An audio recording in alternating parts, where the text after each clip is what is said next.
Life's a game, the world's a stage, and we are merely role-players, where theatrical people play role-playing games. I'm Matt Boothman, and I'm your compere. Let me show you to your seats. Here on Merely Role-Players, we improvise stories to entertain ourselves and you. And we use role-playing games to keep those stories going places even we can't see coming. Because, as theatrical people, we're all about maximising the drama, darling. This episode is part of Labyrinth Untold, one of our studio productions. In this production, Natalie Winter will be our Goblin Queen for a race against time through Jim Henson's Labyrinth, the adventure game. So please take your seats in the studio. Tonight's production is about to begin.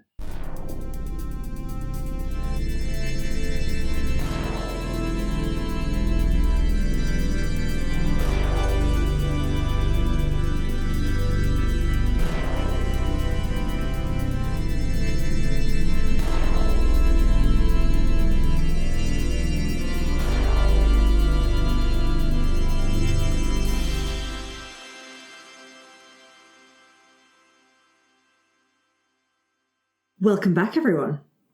Where last we left off, our party, Linda, the horned beast, Winkle, the worm, Sir Barold, the knight of yore, and Gundle, the messed up bird? Yeah. Gundle, the messed up bird. That's the wording I've been going with. You were facing off against some goblins who were blocking the path forward, and they all had little poison sprayers. They were also outside a poison shop. Barclay's Poisons, a toxic tincture for every trouble. And you have roundly defeated them very heroically and very bravely, thanks to our knights of yore. However, in the process, Sir Barold is now, having been sprayed by two of the sprays, tiny and sticky.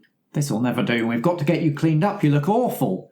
Well, thank you. Yes, I would rather like to be restored to my usual size and level of cleanliness. I think you look rather good. Are you pleased to have a pal of your own size? Yeah. We could go through drills together. Would you like to go through drills? I would like to be restored to myself, as I'm sure you will understand that I feel quite not myself currently. It's all right down here once you get used to it. Think of all the gaps you can go in. Look at this one over here. Come on. Gundle's heading into the shop to see if they also sell anti-poisons or antidotes. Sure. Kind. Is the gap that you were trying to go into towards the shop, or have you just found a bit in the wall? Just a bit in the wall. You're going to go with Winkle? Probably. Fun times. I'm very naive. How big is the door to the shop? Yeah, that's interesting. The owner is a dwarf. So I think this is a dwarf-sized door. Yeah, it's not for me, is it? Yeah. You can lift the roof off. Maybe I'll just lie down and look through You're not going to open up the entire front of the house like it's a door. I haven't assumed that you can, because I could cause quite a lot of damage if it's Happens not in the possible. film. I know, but does it happen to every building in the film? No. Just the ones that Ludo wants to get in. Yeah. Right, so I think perhaps I bend down or lie down and I look through the door and say, hello. Meanwhile, Gundle has just gone through the door. It's still having to duck. You would have to duck, but you're able to. But so you open the door, you duck and squeeze down, and then we have this big booming voice, hello. Ooh. Inside, the shop is a single room. There is a trapdoor in the middle of it, and a dwarf is, presumably Barclay, sat on a stool behind a counter, grinding away at some compounds with a mortar and pestle. He's wearing like a puffy white shirt and sort of linen black trousers, and then has a leather sort of alchemist's apron on, and a little sort of like protective mask. Now, plastic doesn't exist here, so it's not like one of those the front of your face kind of plastic masks. I wonder if it's like a welding mask. Yeah, it's like a welding mask with a pane of glass in the middle. As you walk in, as you boom, hello, through the door, the welding mask will come up. Oh, hello, no one ever knock anymore these days. Anyway, welcome to Barclay's Poisons, a toxic tincture for every trouble. How may I be of service to you today? Some goblin hooligans hanging outside your shop sprayed somebody with some of your poisons. And I was wondering if you had anything that could counteract the effects? No, those goblins have been causing quite a menace. No, they came and ransacked my shop before. And as you look around, actually, you do notice that there are glass bottles broken on the floor. There are shelves or a wonk. It's actually quite hard to tell whether they would have been wonky before anyway. But it does look like it has been ransacked. Well, the companion of ours outside who we need to help has almost single-handedly taken care of those goblin hooligans who messed up your shop. Whoa, what? Well, So how brave and honourable and impressive that is. So I would really hope that you feel the kindness in your heart to help out that friend.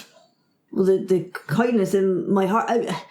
yes, you do put quite a pickle on me, I suppose. I mean, I've not had a sale in days, is my problem. The thing is, I've been very focused on making the poisons and focusing on their effects, and it's taken me quite a lot of time and years and experimentation. I actually haven't focused on the antidotes that much. Oh, that's quite disappointing to hear. Our friend is very sticky and slow and small. You might be relieved to know I'm not a very good alchemist, though. Oh. And actually the effects don't last very long. Oh. That is reassuring. I'm sure he'll be happy to hear that. But while you're here, I don't suppose you could help me and my cat out further. There is a cat that's walked into the thing. I suppose you could help me out a bit further if you wanted to buy any more poison spray vials. Then you are more than welcome. I'll certainly peruse the wares. Take me through the options. Oh, very good. Thank you, Kat, for providing the atmospheric sound of a crackling fireplace for us by scratching on that post. Well, okay, here we go. And he'll hobble around. We're already familiar with the black one that makes you sticky and the glittery one that makes you little. Right, okay, that's good. Okay, so this one, I do like this one. This one here, and holds up a blue vial. I like to call Triple Z. And this, anything human-sized or smaller, gone, sleepy. Anything what-sized? You've seen humans before, haven't you? They're not very common here, but they are the standard measurement unit. Oh, yeah, I suppose. Yes. They always do say, make your murals 2 humans high, Gundle. I mean, we have to, right? Because that is the Goblin Queen,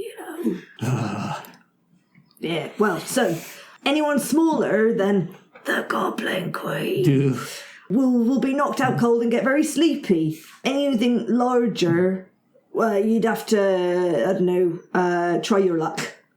Probably. Oh, this one, I like it. This is a swirly pink potion. Anyone sprayed by this becomes gullible and highly suggestible. Oh, very interesting. And it's an unusual thing that people don't usually do naturally. And then this one is a yellow potion that looks like it's quite volatile, like it's almost trying to break out of the glass. This I call Nash. And those sprayed will fly into a rage and attack anyone nearby, including their allies, so use it wisely. Oh, sounds very dangerous. I have to say, I much admire the colourways that you're using in these potions and the names you're giving them. You say you're not a very good alchemist, you're not taking very much pride in your work, but there are certainly, even if the effects are not what you desire... Okay. Well, I've not finished. Do you want to hear about the last one? Yes. Thank you. I mean, I will say I do take pride in my work. I do, but I just don't make antidotes. Anyway, this one, this green one is called Phobogol. Those who are sprayed become terrified of nearly everything. Now, I will say that each one of these, you have done me a favour, but each one of these will cost you something shiny. What if I noticed that the sign outside your shop is looking a little... You say you haven't had a sale in a long time. No. I think the frontage of your shop is not doing any favours. It's a little bit dull and a little bit shabby. What if That's very rude of you. Well, I just calls them like I sees them. But I can make it better. What if I spruced it up, made it shiny? Might attract a few more customers. Would that be good for A poison or two? He is very fond of actual physical shiny things, so you can make a persuasion roll. You are looking for a 3. Well, do I get an extra die for being a painter? Or would He's that not not seen apply? your work I was going to yet. say, that doesn't. I can show him the wanted poster I've repainted. Yeah, you've used an item, so you may roll with advantage. Great. Looking for a 3.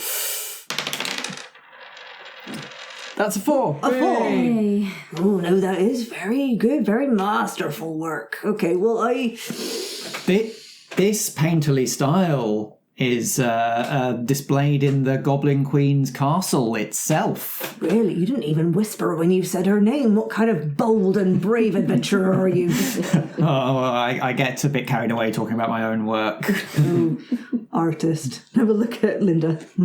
Well, I will say that for redoing my sign, then you can take your pick of 1 poison, but if you want any more, then you will have to give me something shiny.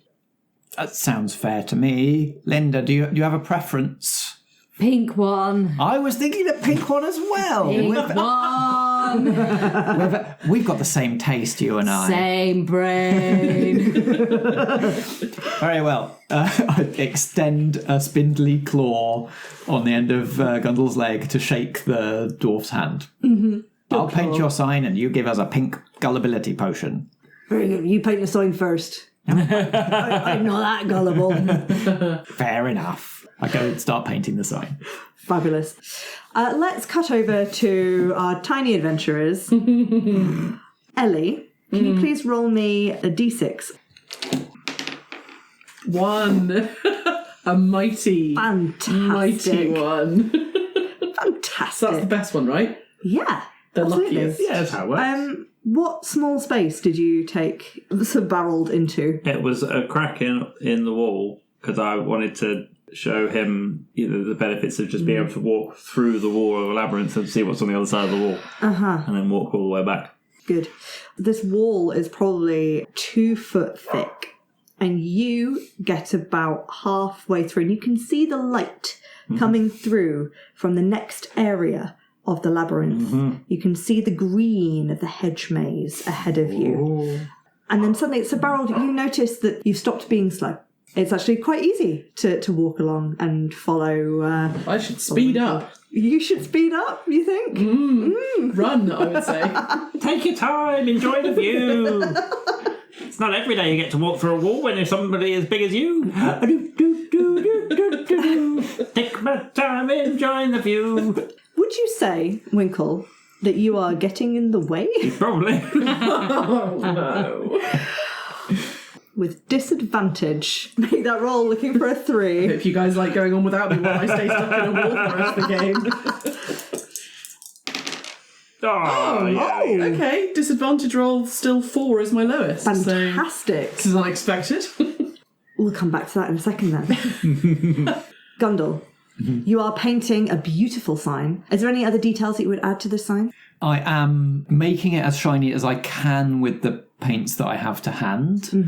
So I'm outlining the letters. I'm illuminating the letters. I'm using bright shades. And I might see if I can use some of that shiny something off of the walls of the stone lanes to see if I can make some of the paint like a bit more iridescent and catch the light and glittery. Ooh, nice. Very eye-catching. So it almost feels like metallic and gold in the detailing around the letters. Great stuff. You are obviously very focused on your work, so do you think you would have noticed at all that 2 of your party members have just gone away? Absolutely not. Yeah. In my mind, the problem is solved because I know that the poison's going to wear off, so I'm just like, it's fine. Good. Linda, from your position, once you've been handed the poison, the pink poison, what are you doing? Sitting and watching the painting, Having a lovely time. and I would wonder where the other 2 have gone.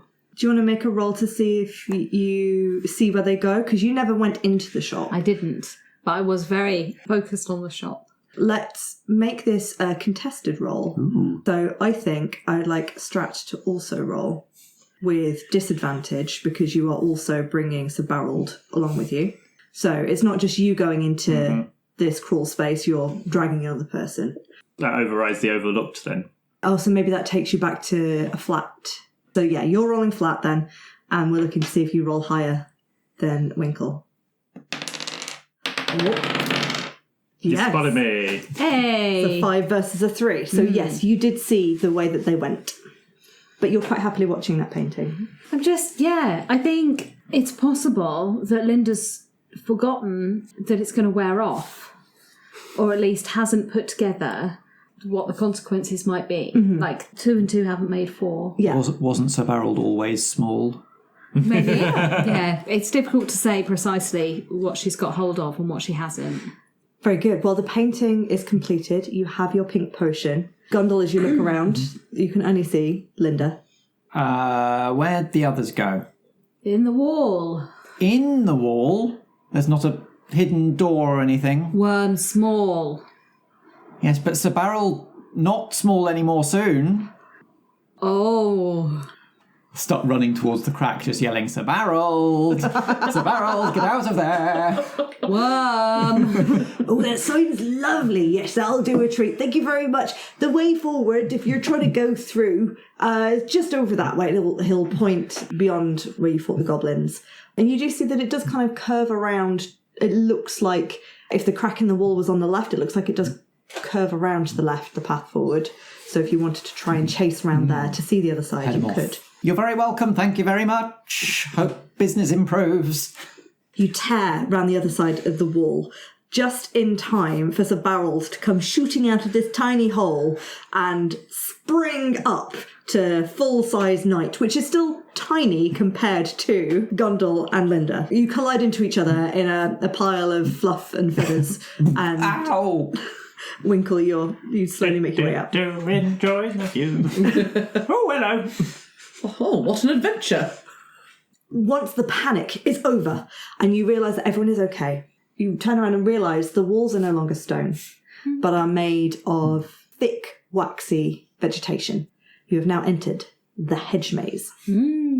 A green and luscious expanse of ivy-strewn trellises and thick green hedges stretches out in front of you. And looking back, you see that the passageway through which you came is completely overgrown. Nor is there a chink in the wall anymore. As you start to make your way through this section, it follows a very similar shape to the stone walls, still labyrinthine, still a maze, but these giant hedges, taller even than Linda. Oh. Very tall hedges. Occasionally you'll come across like a slightly wider bit of the maze that has some mossy strewn statues. They look like they might be tin soldiers or porcelain dolls, but they are entirely stone and covered in moss. Still, everything feels glittery. And just as you are sort of starting to walk through, you occasionally hear the overtures of like, wrong way, no, turn back. Are they talking to us? Danger. Probably fine. We laugh in the face of danger, don't we? We charge straight on into it. That's the correct attitude. Amongst the stone statues that you occasionally see in the hedge maze, you'll start to see giant stone faces, and you'll realise this is where the warnings are coming from. No, don't go that way. Never go that way. Never did get into sculpture. Is it really as terrible as you're all warning us? Awful, yes. The worst. Why is that? What's there? Danger! Oh, doesn't seem very specific. Doom. Is there another way that's not got all the danger and doom? Oh, you could go that way. Oh, really? What's that way? Peril! Oh. Which way to the castle? Castle bad. Well, yes, but still. Does that stop you giving directions? Look, we're trying to do a thing here. You know, it's our job. We've got to do this. You're doing Right. it very well. Okay, Thank you, right. thank Hold still. I'm going to climb on one of the big stone heads and see if I can see over the top of it. Make me a roll. This is going to be a 3. Can I use running and jumping? Yes, you can. Give yourself advantage. Just hopping from like lip to nose to eyebrow Ow. to head. Yeah. 5. Yes, as you hop up, ow, my lip! No, don't stick your claw in me, that's rude. No, why did you do that? And you're able to get to the top, and the one who you're stood upon, the rest of you see this big stone face is kind of scrunched up and kind of trying to look upwards. You're not beautiful, but you are practical and useful. That's what my mother used to say to me. Get off there! You're very tickly. You can see, it's sort of similar to the view you could see from up on their hill. You can see the castle, you can see the Goblin City on a sort of raised hill in the centre of this maze. And you can see the Hedge Maze itself, bafflingly difficult to try and sit there and go that way, that way, that way, that way, that way. But you can at least see your way to the next clearing. Can I see what's it? I guess actually we said what's that way. I guess the stone heads had no way of actually pointing which way they were talking about. No. So I can't sort of distinguish between which way they were saying was danger and which way they were saying was peril. No, not okay, at all. Fine. So I just point out to all of these three on the floor. Castle's that way, and there's a clearing in that direction. I think I can guide us there. No, turn back, doom. You just want company, is that all it is? We don't get a chance to do this very often. You're doing a lovely job. Oh, thank you. Do you mind if we carry on while you... Fine by me. If anything, it plays into exactly what I would like, which is to be charging bravely into danger. So please do continue to remind me. Danger! Wonderful. You make your way to this clearing, where there is a huge sundial in the ground. You notice that time has shifted. It is now today again, as opposed to being yesterday. The sundial is indicating that it is 1 o'clock. Across the way from you, an old man is sitting with a hat shaped like a chicken. Yeah. He's very beardy and moustachy. He's a big pile of clothes, and he looks like he's currently asleep. What? Hey, well, I didn't see you there. Oh, hello, welcome. Come along, yes, ask a question. He doesn't stay awake for long. I ask for you can give for asking wisdom. Well, if you've only got one question, we better make it good. What can we pay him with? I've got a dose of shrinking spray. What do you want? He just produces like a little That's wooden not box. our question. Oh, The hat kind of looks at you, like tilts its head. tricksy ones I see here. Are you sure that's not your question? Positive. This isn't our first rodeo. Well, he'll want something in his box. The old man will rattle a wooden box. What sort of things might I have on my person? Like a shiny button? You have a pocket watch. I do have a pocket watch, but that feels like a big thing to That trade is for quite a one big thing. question. I'm happy to offer up a shiny button. Yeah. That might be of interest. Yeah. Can you please roll me 2d6? A 3 and a 2. The button clanks into the box. The old man says, A little worm once told me that stroking the back of a night troll's head puts it to sleep. What's at the back of the hand? And he falls asleep and starts snoring. Well, that's it. That's all you're getting. Good luck to you. Maybe that would be useful. Which of us is going to remember this? I vote not Linda. I will remember the wisdom of my people. Yes, that sound like something that a worm you know might have said. Oh, no, I don't know when a worm would ever meet a night troll. I will be the first worm to meet a night troll. Night. Maybe it was me that told him and I've forgotten. Oh. How do you know if you've forgotten something, Linda? I don't remember. Never mind, we'll find out, I suppose. As the old man is clearly non-responsive now and the bird doesn't really care to engage in you further, you see there is a clearing and a way through. Could I please ask two of you to roll a d6 and see where you end up in the hedge maze? 5. 2. As you turn a corner, past some particularly thick, these waxy hedges, also like covered in ivy, you come to a clearing.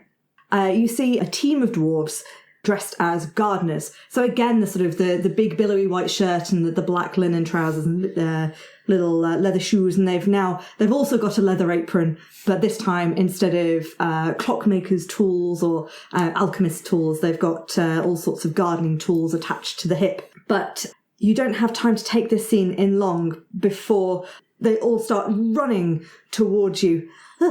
What are you standing there for? Run! Run! They're on a rampage! Run! As you enter this space, you see that what it should have been was a delightful topiary garden. But what has happened is that the topiary creatures have broken free and are now running wild. There is a way through to the rest of the hedge maze beyond these beasts, but there is one that looks like a bull, the size of a large car. There is one that looks like a scorpion, the size of a bed. And then there is one who is a hedge giraffe, and incredibly tall, who can see over the top of the hedge itself. There are also a couple of unfinished-looking hedge creatures. They've started to trim, but you can't see what they were going to be. Hello, my name's Ruddle. She runs up to you and says, I think this is going to be real trouble. If you wanted to get through here, it's going to be a real problem. So I'd advise turning around. But we think we might have an idea of if we can finish one of the other hedge beasts, then we might be able to use it to work against them. I've got a growth spray here, and then we can. So depending on like what size animal we want to make, we can use that, and we might be able to get past them with that. Excuse me. Where did that come from? Hello. No, I can't see. Has one of you got a secret mouth? Hello, up here. What the? Who are you on at this point? Back on my nightly friend, Barold. So you're actually probably around the dwarf's height, because Barold is a knight of York, which is slightly shorter. That's true. So this dwarf was kind of looking very high up, and then slightly below them, and just kind of skipping over you, but now locks eyes with you. Oh, hello. Hello. How big does the things get if you spray them with the thing? Well, it depends what you want to do. It can be a bit difficult to control this spray. So if you're aiming for something small, that's very easy. Yeah. But if you're aiming for something bigger, then I don't know. It's tricky to control. So we'll just have to try our luck and see. How big do the things get?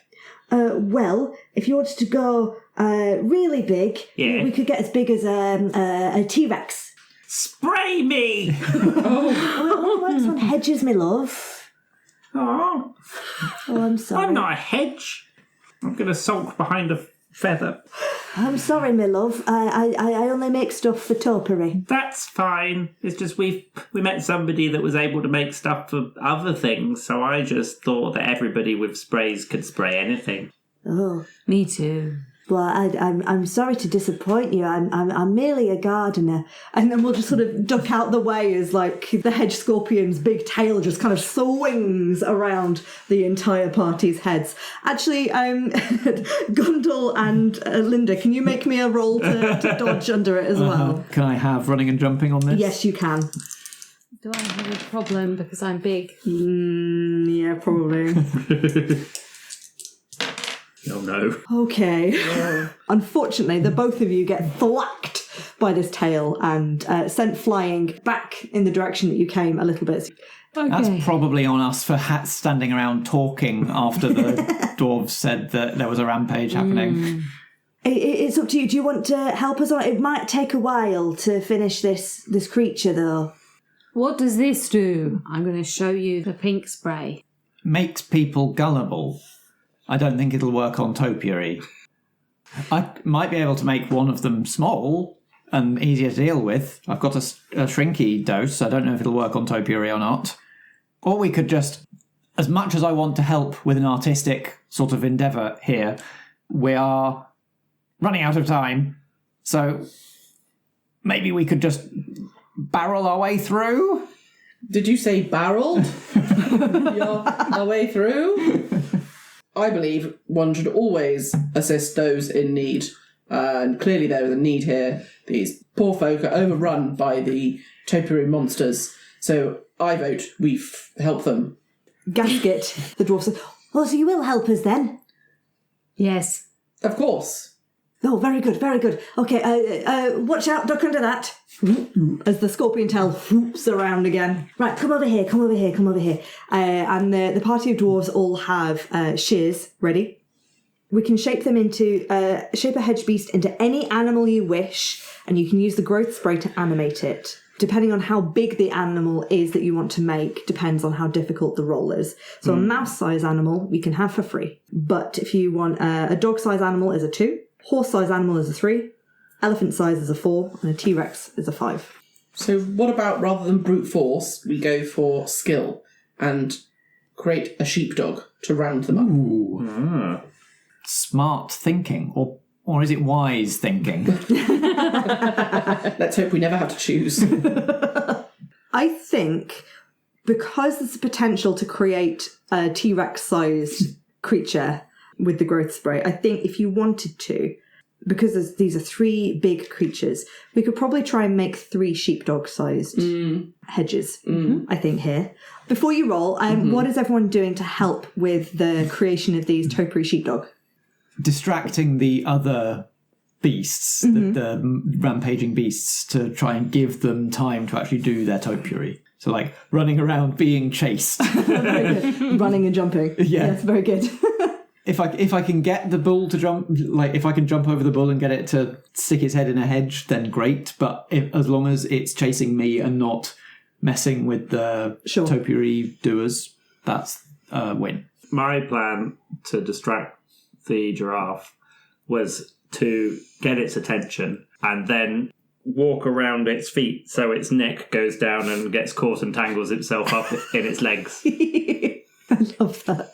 I've got no plan for trying to distract a scorpion the size of a bed. Would it like a song? Maybe. Or you can describe how you are helping the dwarves and Sir Barold create the sheepdogs. I don't have any ideas for that either. Would they like a song? Maybe they would. A working song. A working Yeah, song. a little shanty, to gardener's calm their shanty. nerves. Oh, Yeah. okay. Is it a wordless song? Is it just like a tune? Or is it one of your great works of poetry to music? Just noise. Just noise. Just noise. Just ambient. Yeah, just noise. Maybe there's echoes of your wind powers come into it. So as they are finishing snipping these sheepdog, the loose leaves that have been snipped away kind of swirl around and disperse in a very beautiful, almost like a dance-like fashion. Yeah. So Barold, a dog-sized animal is going to be a difficulty of 2. I want you to roll 3 times, please, 1 for each, to see how many you get. Okay. 2. Because that's 1. 2. Good. 5. Fantastic. You have 3 sheepdog hedges to your name. So that is going to give advantage to all of the distraction techniques that everyone is doing against these beasts. We had Gundle's very determined, jumping over the bull. Mostly running, like, knees high, feathers flying in his wake. Yeah. Just in absolute panic, running away from this bull. You're using running and jumping, so that gives you advantage. I think what it's going to be is each sheepdog reduces the DC by 1. So we start at 6, so that's taking it down to 5, 4, 3 with advantage. I still might fail. 3s. Oh, double 3s. Fantastic. What does this look like? The actual plan comes off. It's at first it is just a wild pell-mell, just like run. Oh no! I've bitten off more than I can chew. I shouldn't have done this. Oh no! And then there's a golden opportunity at one point, maybe when the scorpion's tail gets in the way of the bull and just reduces its speed a little bit, for me to just lock eyes with it and do a little bit of a like face off. It paws the ground. And then as it charges, I just flap my wings like I've never flapped them before, and just straight up into the sky, see over the maze just for a moment as it charges past and embeds itself in the hedge of the maze. Meanwhile, with the giraffe. So again, you have the 3 sheepdog helping you. How are they helping you? What is that? I think they just help draw attention to me. They're all pointing. Yeah. With their noses. With their noses. Point. Yes, because otherwise I'm overlooked, so I would probably be at disadvantage for this. All right then, looking to beat a 3. No! Snake Eye! Double owls. What am I? No. Eyes. Okay, I think what's going to happen here is the giraffe is going to follow and see where you are and is going to start following you round its feet, but is going to get tangled to the point where it looks like it's going to stamp on tiny Winkle. I am going to mount a steed and charge towards the giraffe because I can see that it's not going well. Could you please roll me an attempt to tame your hedge dog? And the difficulty is only 2 because it's a dog. Okay. Honourable as one of my traits. Dogs are supposed to be quite sensitive to human natures.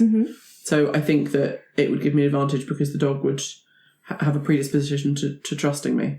Very good. All right then, so roll with advantage. I really want a steed. Yeah. Yes, 3. Yes, good. So you have tamed one of them, and that will now follow your instructions, do as you say. And are you trying to attack the giraffe? Are you trying to scoop Winkle out of the way? Yeah, I was going to scoop Winkle and try and sort of do a hard pull to see if the giraffe will follow the movement of the sheepdog. I think those are going to be 2 different things to do. Scooping is the priority. Yeah. It will be a 2 to scoop Winkle up, but you might still get hit by the giraffe. Or if you want to be both safe, we'll call it a 4. And do I get advantage for rolling with the steed? Yes. Okay, so I'm rolling with advantage. Yes. 6! Yes, absolutely. What does this look like? So I do a run and jump onto the steed and kick my legs together and say, "Yah!" We gallop, if dogs can gallop, which they can, of course, Yes. towards Winkle, and I hold on to the topiary dog with one hand and then scoop with the other to bring him to safety on the back of the steed just in front of me. Then I do a hard turn to distract the giraffe. So brave and heroic. So heroic. You're my hero. Sir Barold, the Winkle picker. Oh my god, the Winkle picker. Linda, what would you like to do? I think I've just got to try and fight the scorpion, haven't I? I feel like very large would be an advantage in this situation. I just don't know if I've made myself large enough for what came to mind, which is trying to grab it by the tail and spin it around. You said you were like 10 feet tall. Best part of 10, but how big's the bed? How big's the bed? It's a single, then I can Well, it's a scorpion, so it's wide, right? Because it's got its legs. So I'd say it's a double bed size thing. But the tail, you could grab onto the tail. Let's give for it a sure. try, yeah. Yeah, absolutely. This is going to be fairly tricky, I think. This is going to be a 5. Yes. You could probably grab onto the tail for a 4, but if you want to swing it around, that's going to be a 5. I think it's got to be a swing and a fling if I can get hold of it. Yeah. And I have the size advantage. Yes. Yes? Yeah. Sheepdog help? Has anybody got any ideas of how 2 sheepdog might be able to help Well, me? it could be so focused on them, it could have turned its back to Get it. you, so you've got an easier grab at the tail. Get it running in circles, Yeah. so it's already got some momentum. Nice. That's probably going to reduce it by... There's 2 sheepdogs involved, but I think it's probably going to reduce it by 1, because this is still quite a tricky thing to do. so we're looking for a 4 with advantage. Oh! You nail it. Yeah, so the dogs are running around and the scorpion's like confused, trying to grab them. Snip. So I can get hold of the tail and I give him a couple of big swings around and then launch him towards where we came from. So the scorpion is right at the other side from where we wish to leave. Incredible. Great Yeah. shout. I love it. Thanks. So it is the giraffe's turn, but it will untangle its head and sort of, I guess, just shake rather than calling out. Like there's just a large rustle, frustration. And I think because Sir Barold and Winkle, you're still quite small relative to this giraffe, it's going to try and stamp. So I would like, Sir Barold, could you please make a roll to avoid being stamped on? Going to be a DC 4, but your dog will help you. So it's a 3. Okay. Oh, it's not good. Oh no! 2. A 2! Stampy time. The hedgy foot of this giant giraffe plunges down, and one lands immediately in front of the snout of your hedge dog. And then another foot comes stamping down and knocks you from your steed, trapping your tail under its foot. Oh no! Your lovely bushy tail. Whereabouts were you? You were on the back of the steed. Directly in front of me. Yeah, I would have been. Yeah. The foot that swept Sir Barold from the steed is also going to send you flying. Oh, I was hoping I could save this, but I think it's looking like I need to use it. I'd like to go and spray the giraffe with the shrinky spray, please. It goes from pinning Sir Barold's tail down with its giant foot to being probably actually a rideable size for Sir Barold. Options. Looks a little confused. Run. I think get out while the going's not too terrible. It's probably best. Where would you like to have ended up, Winky? If you were flung? It was a bad roll, so probably like back towards where we came in. Mm-hmm. Hitch on one of the dogs. Yes. I will clasp onto it with my mouth, Well, and I then guess. it's just running around and you try and let go at the right time. Yeah. All right then. I could presumably send my steed over to you. You could ride your steed. Well, You could ride climb it, back yeah. on Yeah. and swoop again. Yes, a double swoop time. Yes. Another heroic moment. Yes, please. Fabulous. So you charge back just in time. Gasket will say, "Thank you very much. Much appreciated." You got it from here. Yes, I think we'll be able to sort it. Great work at that shrinky spray. We'll have to investigate getting some of that. Go talk to Barclay. All right, yes. Great, and you're able to make your way out of the hedge beast's enclosure. And See Barold and Winkle doing the scoop manoeuvre again, and just turn to Linda and say, "Is this what they meant when they said drills? They're just going to do the same thing over and over again." before we move on, Sir Barold, can you please add the title Hedge Knight to your traits? Ooh. You charge forwards into the hedge maze, rushing past yet more and more. There's a lot of bushes here. Like, I'm not going to lie. There's a lot of greenery, there's a lot of shrubbery, and you find another clearing.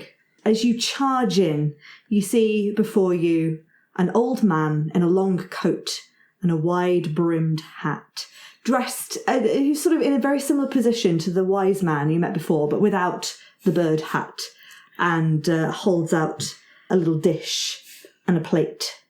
So do we think that the hedge beasts were the danger the heads were talking about, and maybe this is the peril? Surely Peril would have been going in a different direction entirely. Maybe. Because we've gone through, haven't we? We've got through the hedge beasts bit. We've not gone back. So this is not the same guy. Hello. Okay.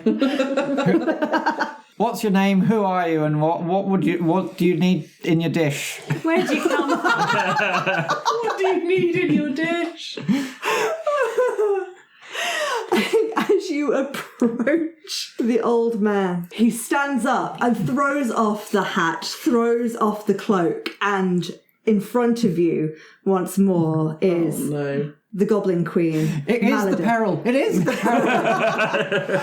This time wearing a white shirt with enormously baggy, poofy sleeves and a sort of underbust corset underneath it, and incredibly tight trousers. Yes. Because of course. You look so good. Why do you? How do you spend all your time with goblins and their obsession with bums? Your taste is so amazing. Why do you think they bought her those tight trousers? And she stands up and throws off the cloak. She says to you all, You've passed every challenge I've thrown at you, but soon you'll run out of time. All of your wits are no match for me when it comes to a battle of rhymes.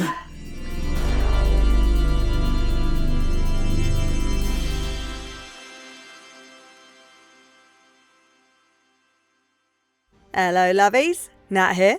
You may know already, but I also play D&D games on Twitch with Roll Together. We have lots of one-shots and short 4, 6, 8 and 12-parter stories set in the D&D world of Faerun, as well as a couple of homebrew worlds and stories, and we're also branching out into other short one-shot non-D&D games. You can find our archive on YouTube, and we're on podcasts too. If you enjoy my Goblin Queening for Labyrinth Untold, you might be interested in watching me DM the 4-parter series Nexus and its sequel Nexus Revolutions, where I send up tropes in sci-fi games and movies with magical science gone bad. We've also recently started a new long-running campaign, Aedron Chronicles Awakening, set in a homebrew fantasy world with steampunk elements. Why don't you come and join us there too, and search for Roll Together RPG across Twitch, YouTube, pod feeds and social media, and don't forget, always stay classy at the table. This has been Labyrinth Untold, a studio production from Merely Roleplayers, starring me, Matt Boothman, as Gundle, Ellie Pitkin as Sir Barold von Branwick, Helen Stratton as Linda, Strat as Winkle, and Natalie Winter as the Goblin Queen. Nat planned this season, I edited and produced this episode, and the theme music is by Alexander Pankhurst. We were playing Jim Henson's Labyrinth the Adventure Game by Ben Milton and Jack Caesar, published by Riverhorse at riverhorse.eu. Merely Roleplayers is a Foggy Outline production in association with Blackshaw Theatre Company. Until next time, if drama be the food of life, play on. Foggy Outline. Undivide your world.